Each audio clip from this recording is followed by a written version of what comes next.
Olá, meu querido, paz e graça a todos vocês, amado. Para você que não me conhece, eu sou Rodrigo Alencar, da Alfabetização Bíblica Online. Eu ensino pessoas adultas a ler e escrever de uma forma natural e sem gramática.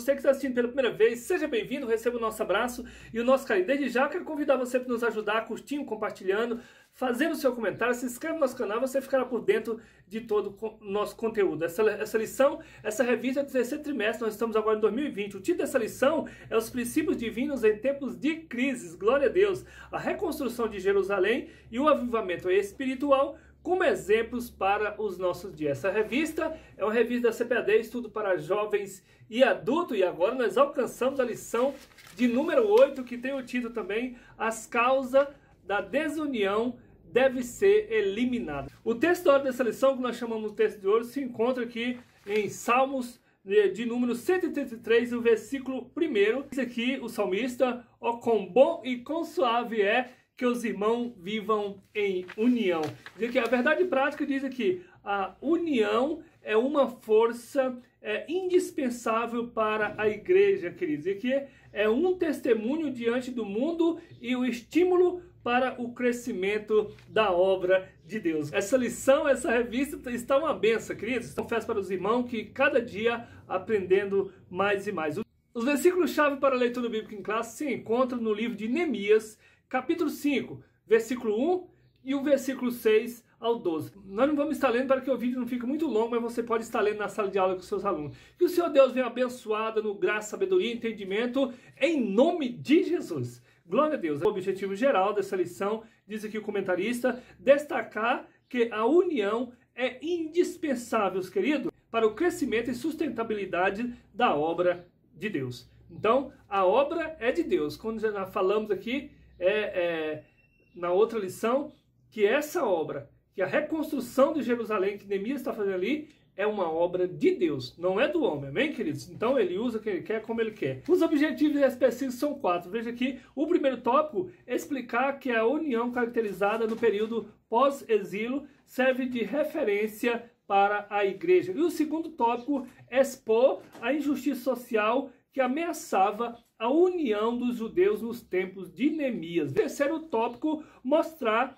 as medidas adotadas por Neemias, para manter o povo unido em um só propósito. Quarto tópico, a paz voltou a reinar entre os judeus. O ponto central da lição diz aqui, Cristo derrubou o muro da separação que havia entre gentios e judeus, tornando-os uma verdadeira família de Deus. Na introdução diz aqui o comentarista, veremos nessa lição um conflito que surgiu entre diferentes classes sociais, veja só, e como o problema foi solucionado. Veja aqui o primeiro tópico, a união caracterizava os judeus libertos do cativeiro. Primeiro subtópico, qual era a base desta união? Vamos ver qual foi a base dessa união que fez com que os judeus tinham uma só característica, uma só união, A letra A, todos eram do mesmo povo, veja só, todos eram confessavam a sua fé no único Deus verdadeiro. Então, o único verdadeiro, Deus Jeová, que é o Deus dos judeus, e acontecia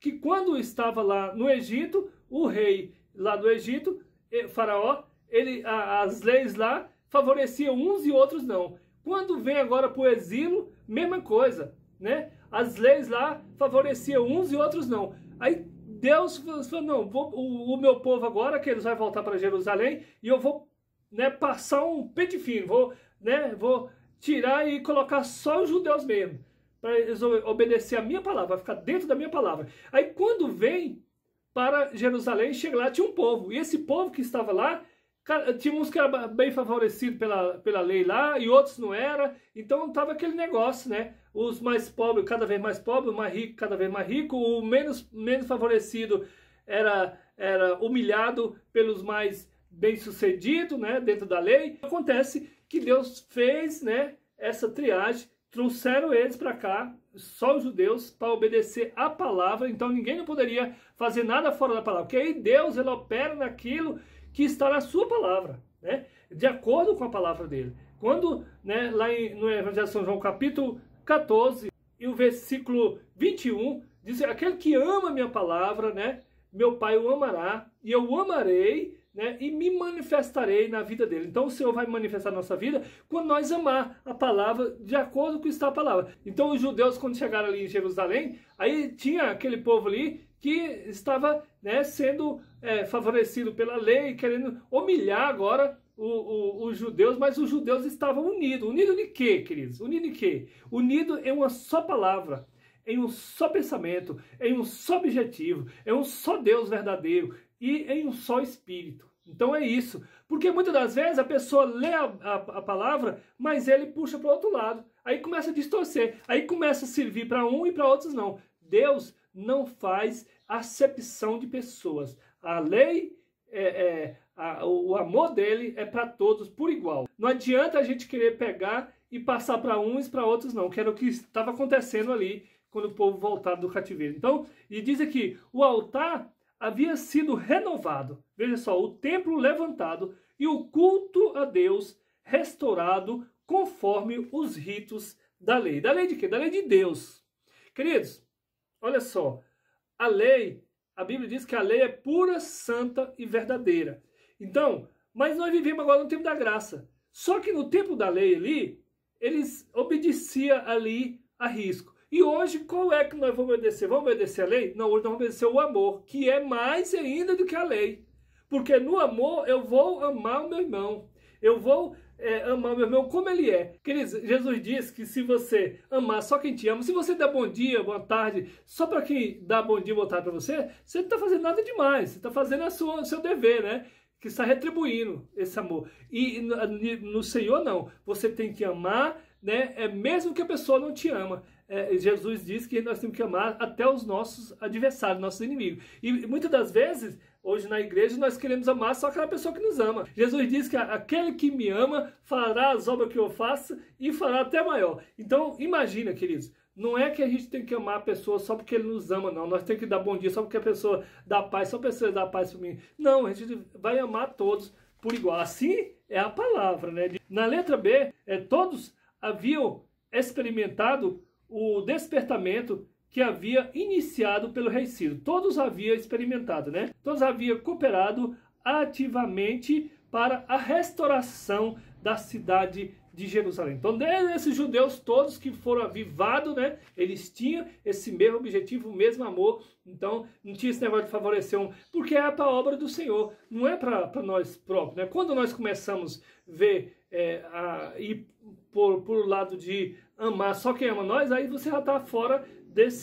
da palavra do Senhor. Aí nós já estamos no nosso, da nossa empresa, buscar no nosso dia a dia do nosso trabalho. Aí já é a vida social, não é mais no amor da palavra do Senhor. Segundo subtópico, esta união entre os judeus simboliza a união que deve se haver na igreja de Deus. Gálatas capítulo 6 e o versículo 16. Então essa união que tinha dos judeus quando eles estavam ali, que vieram do cativeiro, ela tem que permanecer, né? Que ali o Senhor, né, reconstruiu os muros, tanto que as pessoas viram aqueles muros ali e falam assim, não, aí é a mão de Deus, que o homem mesmo não pode fazer. Então, quando nós unimos, a igreja unimos, que é o exemplo, que é para ser assim, ninguém pode com a igreja do Senhor.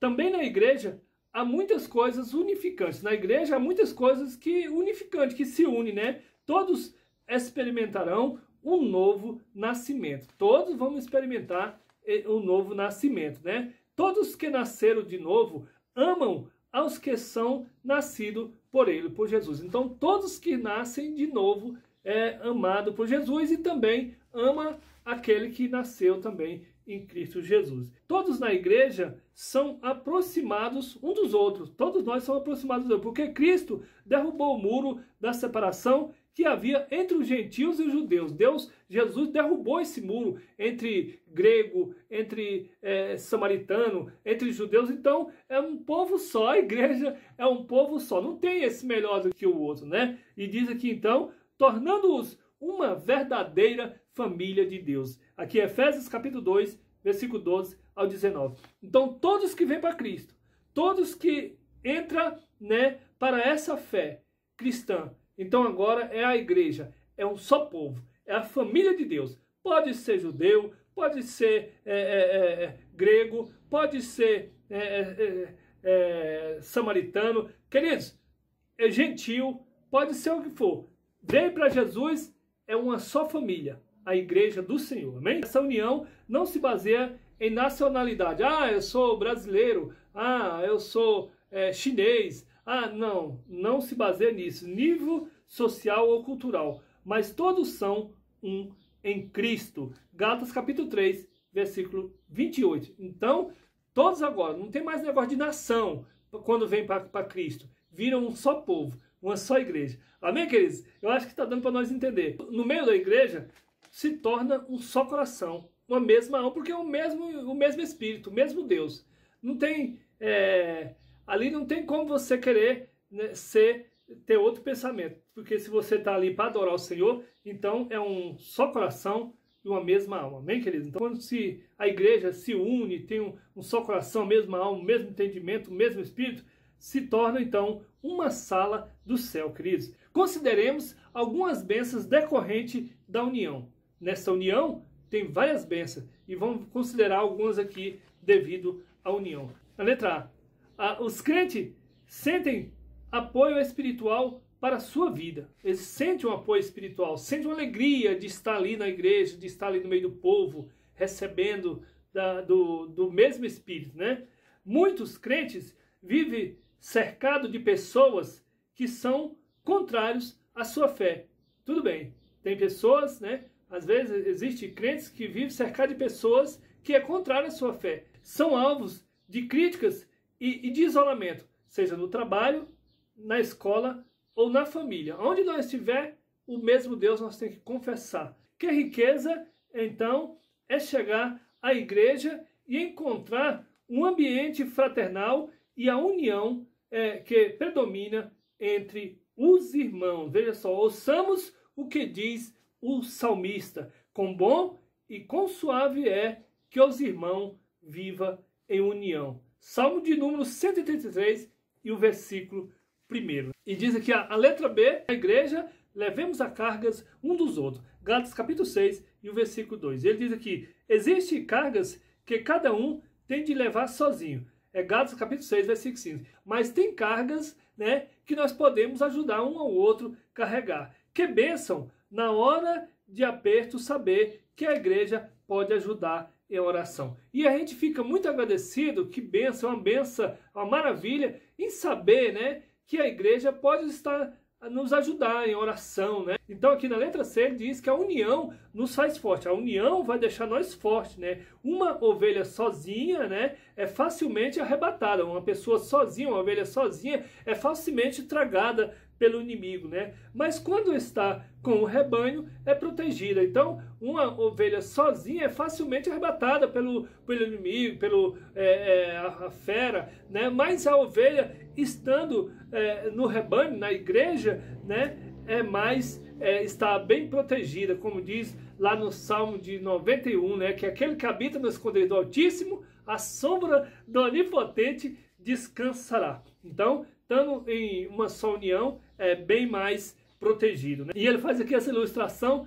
dizendo que uma pedra sozinha é muito fácil de você pegar ela, né, conduzir, carregar, jogar, né, sozinho, mas se ela estiver no muro, estiver na parede, né, na construção ali, no muro, é difícil de arrancar dali, né, essa pedra. Então, aí 1 Pedro capítulo 2, versículo 4 e o versículo 5. Aqui na letra dele diz que uma igreja que vive em união tem um testemunho maravilhoso. Quando a igreja tem uma união, o testemunho dela é maravilhoso, né? Chega no ouvido das outras pessoas, igual quando os judeus estavam lá construindo o muro e adorando só um só Deus, no mesmo objetivo ali. Então, começou a surgir, né? Deus começou a operar ali nos judeus e o povo começou a ver, né, a Deus exaltando ali aquele povo que estava sendo humilhado. E diz aqui, Jesus disse que através dessa união o mundo conheceria que ele foi enviado por Deus. Evangelho de São João, capítulo 17, versículo 21 e 23,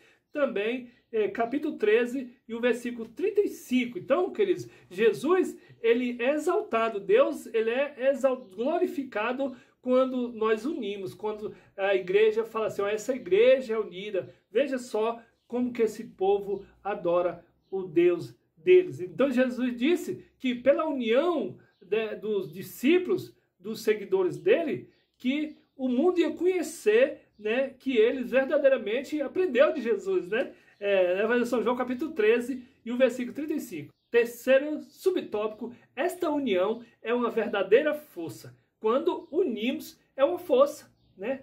Se a gente entender, né, que a união é uma força, foi por causa da união que os judeus, numericamente inferiores aos seus inimigos. Veja só, eles eram inferiores aos seus inimigos. E olha só o que aconteceu, mas por causa da união, conseguiram construir o templo. Olha só, e também os muros da cidade, né? A gente vê que eles eram, os judeus, eles eram menor, né, em população, mas os inimigos eram muitos, mas na união eles conseguiram edificar ali os muros de Jerusalém, né? E ele continua dizendo aqui, santo óleo desce da cabeça do sumo sacerdote Jesus Cristo e os crentes vivem em união. Salmo de número 133, versículo 1 e o versículo 2. Jesus disse, eu dei-lhe a glória que há em mim, me deste, para que sejam um. Olha só, Evangelho de São João, capítulo 17, versículo 22. Sejamos, pois, um, assim como o Pai, o Filho e o Espírito Santo são um. Amém? Eles três, o trino, é um só Deus, um só pensamento. O que o Pai faz, o Filho assina embaixo. O que o Espírito Santo faz, o Pai assina embaixo. Então eles são os três, é uma só comunhão, né?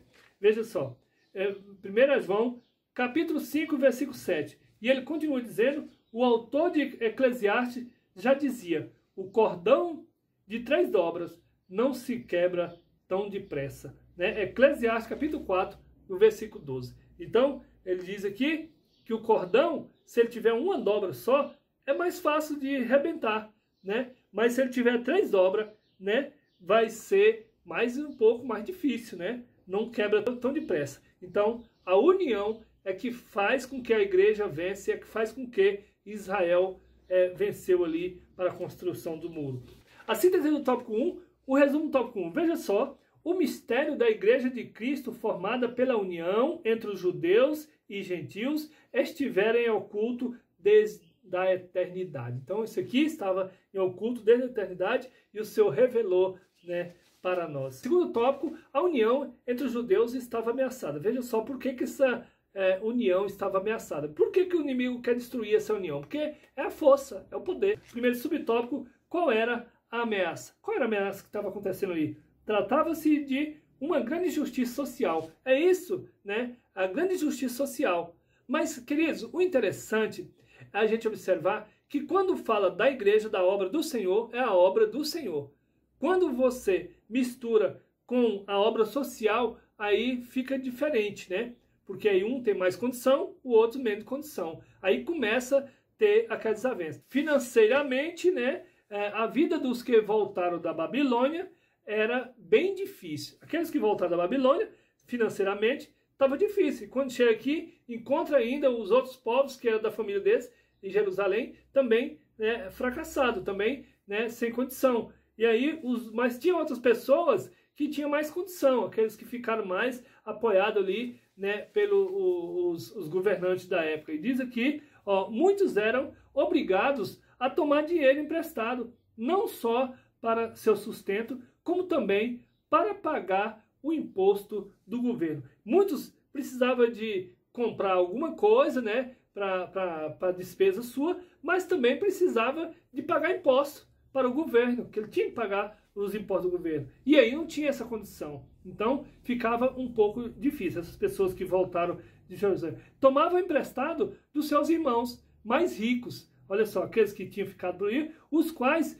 cobravam juros altos, até mesmo com usura. Aí eles voltaram, e aquelas pessoas que estavam ali tinham mais condição, e eles pegavam, às vezes era até irmão, parente da família, mas estava ali corrompido. Por quê? Porque eles queriam cobrar o juro abusivo daqueles seus irmãos que vieram ali do cativeiro. E daí continua. Quanto os mais pobres não conseguiam pagar os empréstimos tomados, né? Os irmãos mais ricos executavam as dívidas, tomando as casas, as terras e até mesmo os filhos e as filhas dos devedores. Neemias, capítulo 5, versículo de 1 a 5. Então, eles emprestavam dinheiro e aí aquela pessoa ali não conseguia pagar, né?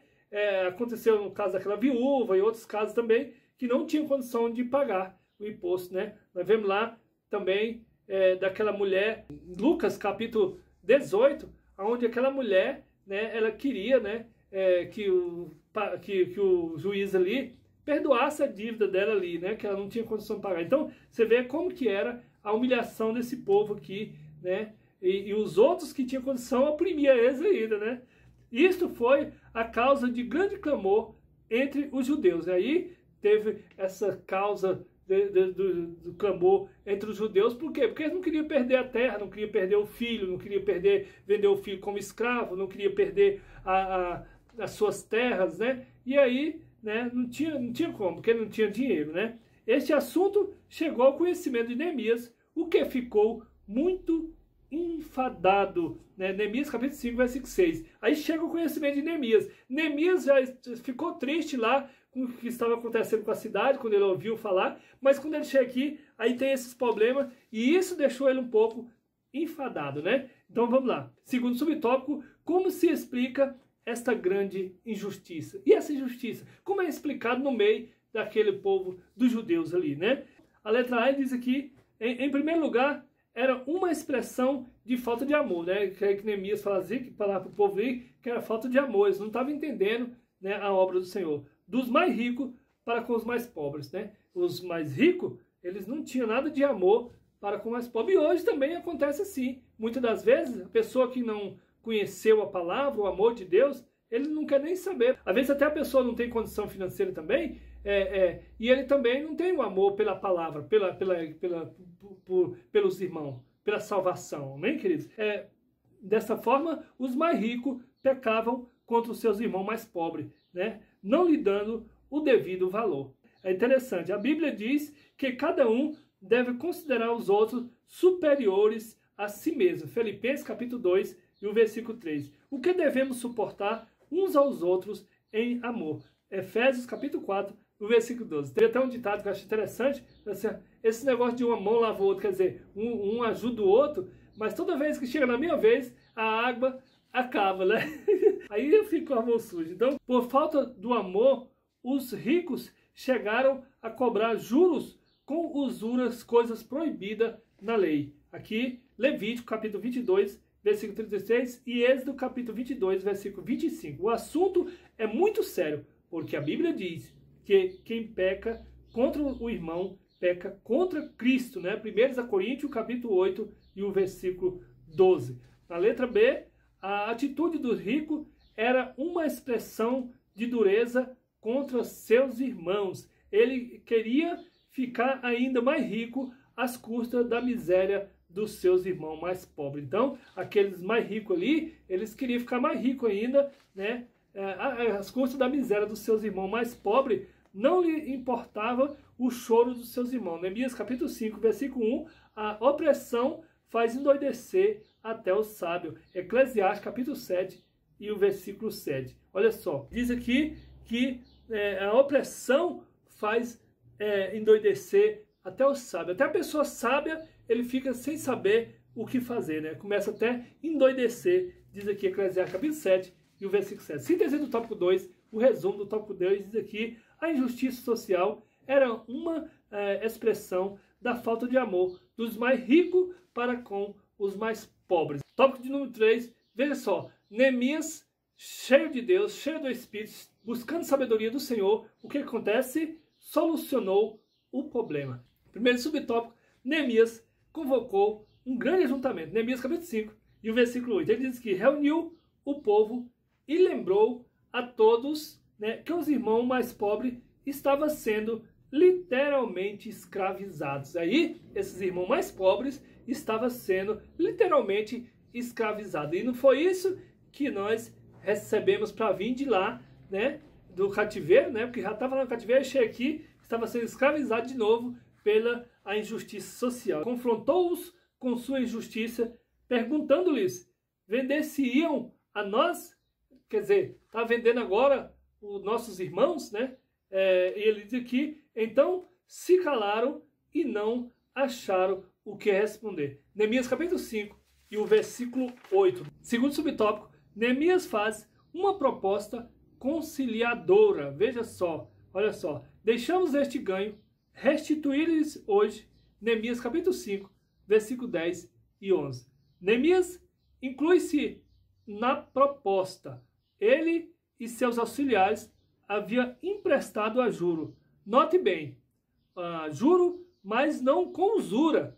Neemias estava, né, disposto a não receber os juros. Neemias capítulo 5 e o versículo 10. Então, Neemias convocou ali o povo, né, aqueles que tinham, né, os anciões ali, e ele empresta dinheiro a juro, Neemias também, mas não cobrou nada de juro dos irmãos, porque ele queria, né, que esse amor, né, reinasse ali. Ele emprestou, né, só não cobrou o juro, né? O terceiro subtópico, a proposta de Neemias foi acatada. Então o povo acatou ali a proposta de Neemias. Restituiremos e nada procuraremos deles. Faremos assim como os dizes, né? Neemias capítulo 5 e o versículo 12. Neemias fez com que jurasse diante dos sacerdotes que assim faria. Neemias capítulo 5 e o versículo 12. Agora ali, eles iam obedecer ali diante do sacerdote, porque o sacerdote também era homem de Deus, né, que não se corrompia, e então, diante daquele sacerdote ali, o povo, né, fizeram ali essa proposta, né?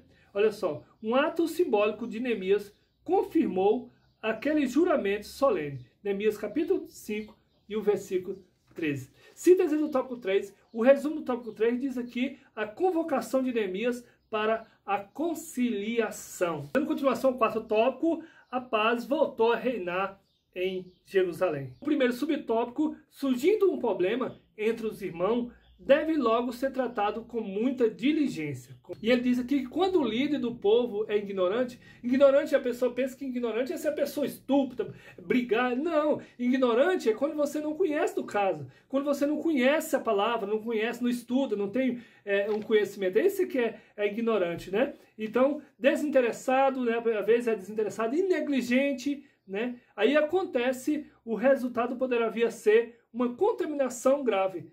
Por exemplo, às vezes, né, quando no meu tempo eu aprendi, no cargo eclesiástico tem a hierarquia, né? E aí a pessoa, a gente tinha o maior carinho, respeito pelo auxiliar, né? Agora ali é um auxiliar, é o diácono, é o presbítero, é o evangelista, é o pastor. Mas hoje, quer dizer, não sei nos outros lugares, mas hoje a gente vê que não tem isso, né? Às vezes você já é um evangelista, é um pastor, e o outro, né, aceitou Jesus, não passou por essa hierarquia, né? Às vezes nem teve esse conhecimento, mas já é o seu pastor, né? E aí você fica sem entender o que está acontecendo. Então aí se torna um caso muito grave, né? Porque aí fica aquela pessoa, muito não importa, mas muito fica às vezes triste, né?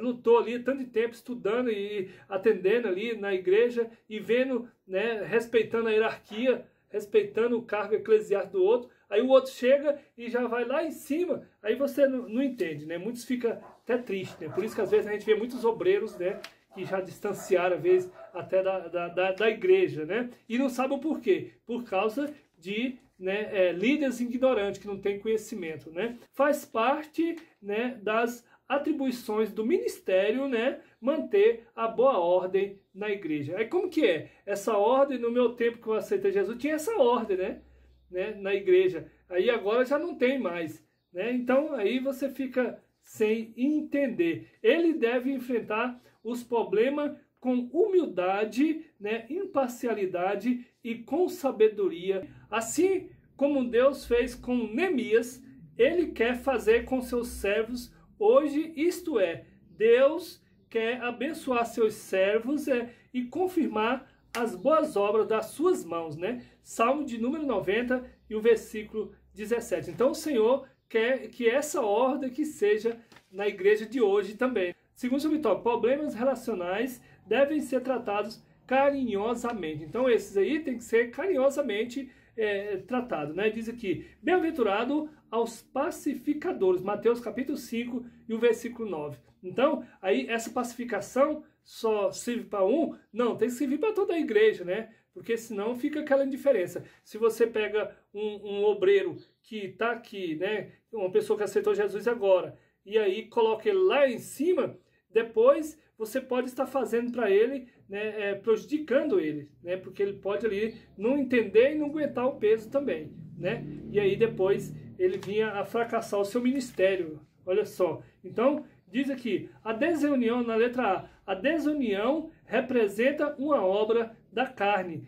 Gálatas capítulo 5, versículo 19 ao 20. Essas coisas entristecem o Espírito Santo de Deus. Efésios capítulo 4 e o versículo 30. Então, essas coisas que às vezes as pessoas pensam que não entristece o Espírito Santo de Deus, porque se a pessoa está ali triste, né, então está triste o Espírito Santo de Deus. Olha só, a letra B. Desunião destrói a comunhão e o amor entre os irmãos, coisa tão preciosa na igreja. E aí, muitas das vezes, as pessoas sem sabedoria, né, não vai entender. Andai em amor, como também Cristo vos amou. Efésios capítulo 5 e o versículo 2. Quem ama a Deus, ame também a seu irmão. Então, quem ama a Deus vai amar o ministério do irmão, vai amar o seu irmão. Né? 1 João capítulo 4 e o versículo 21. Jesus orou para que todos sejam um, como tu, ó Pai, e és em mim, e eu em ti. Evangelho de São João, capítulo 17, versículo 21. A letra C, finalmente devemos cultivar o nosso testemunho diante do mundo. A união entre os crentes é o selo da estabilidade espiritual e da paz na igreja. Então, essa união que traz esse selo da estabilidade e também espiritual da paz. Amém, queridos? Glória a Deus. Evangelho de São João, capítulo 17